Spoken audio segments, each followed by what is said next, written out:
जैसे कि आप जानते हैं कि कुछ दिन पहले एक घटना हुई। तथाकथित एक संत ने, मलून ने, हमारे प्रॉफिट नबी पाक सल्लल्लाहु अलैहि वसल्लम के शान में गुस्ताखी की है। कल उसी नतीजे को लेकर पूरा शहर रोड पे था, लेकिन अल्लाह का शुक्र है कि कोई ऐसी घटना नहीं हुई जिसके वजह से किसी का नुकसान हो। और ये जो कुछ हुआ है, ये जो षड्यंत्र था, ये पूरी तरीके से राजकीय षड्यंत्र है। इलेक्शन के मौके पर, इलेक्शन से पहले ऐसी घटनाएं ये लोग करने की हमेशा कोशिश करते रहते हैं। हिंदू मुसलमान को डिवाइड करने के लिए ये लोग हमेशा कोशिश करते रहते हैं। और मैं शहर के नौजवानों ने कल जो सब्र रखा है, उसके लिए मैं उनको बहुत बहुत बधाई देता हूँ कि अभी हमको बहुत काम करना है, लेकिन हमको जो भी करना है कानून को साथ में रख कर करना है। कानून हाथ में लेकर हमको कोई काम करना नहीं है। हम बहुत दूर तक लड़ सकते हैं, बहुत देर तक लड़ सकते हैं, अगर हम जज्बात में ना आए तो।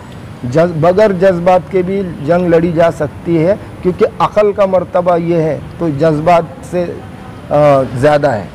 तो हम अक़ल का इस्तेमाल करें।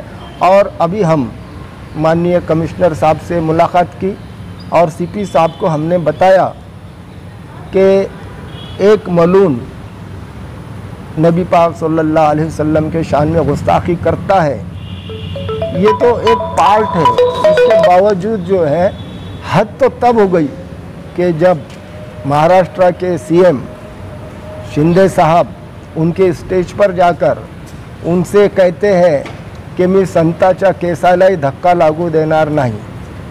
तो मुख्यमंत्री के इस छोटे से जुमले ने हमको विचलित कर दिया है, परेशान कर दिया है।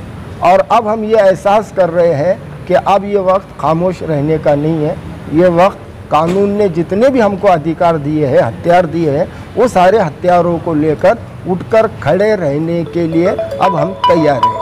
कल जो नौजवान जो हमारे, अल्लाह उनका हौसलों को और जवानी को कामयाब कर, मुबारकबाद देता हूँ कि अल्लाह उनको बरकत दे।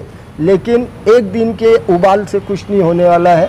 हमारे को कानून के दायरे में रहते हुए हर दिन ये लड़ाई लड़नी है। एक दिन हम निकल गए रोड पे, हा हू हल्ला गुल्ला कर दिया और फिर अपने अपने घरों में चले गए, तो मसले हल होने वाले नहीं हैं।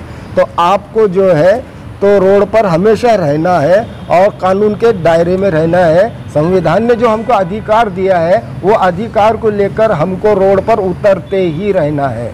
सीएम ने जो आश्वासन दिया संतों को कि ये जो है मी संताच्या केसालाही धक्का लागू देणार नहीं, ये बहुत गंभीर बात है। जब महाराष्ट्र का मुख्यमंत्री ही आरोपी के स्टेज पे बैठ के आरोपी को बचाने की गारंटी दे रहा, उस वक्त ये सवाल खड़ा हो जाता है कि कानून कहाँ है, संविधान कहाँ है, पुलिस कहाँ है और देश कहाँ खड़ा है और देश किस तरफ जा रहा है। बांग्लादेश में जो कुछ हुआ है हम उसकी निंदा करते हैं, लेकिन उसके जिम्मेदार हम नहीं हैं। नासिक में भी जो घटना हुई है हम उसकी भी निंदा करते हैं। और हुजूर पाक सल्लल्लाहु अलैहि वसल्लम के शान में गुस्ताखी ये किसी भी हाल में ये जो है तो बर्दाश्त के काबिल है ही नहीं। और मैं किसी से बर्दाश्त करने के लिए कह भी नहीं रहा हूँ। मैं सिर्फ ये कह रहा हूँ कि अपनी लड़ाई कानून के रास्ते से लड़ते रहिए। एक दिन की लड़ाई नहीं है, ये हमेशा की लड़ाई है। किस तरह से लड़ाई जाएगी अगर आप कह रहे हैं कानूनी लड़ाई लड़े? मैंने ये जो एप्लीकेशन दिया सीपी साहब को, इसके पीछे मेरा मकसद ये है कि अब मैं जो है तो हाई कोर्ट का दरवाज़ा खटखटाने वाला हूँ। जिस तरीके से एक शेर बोलने पर मौलाना सलमान अजहरी को कई दिनों तक जेल में रखा गया, वो उन पर जो यूएपीए तहत गुनाह दाखिल करके उनको सलाखों के पीछे डाला गया था, उस तरीके से ये समाज कंटक को, समाज के दुश्मन को, तथाकथित महाराज को, ढोंगी महाराज पे यूएपीए के तहत गुनाह दाखिल किया जाए।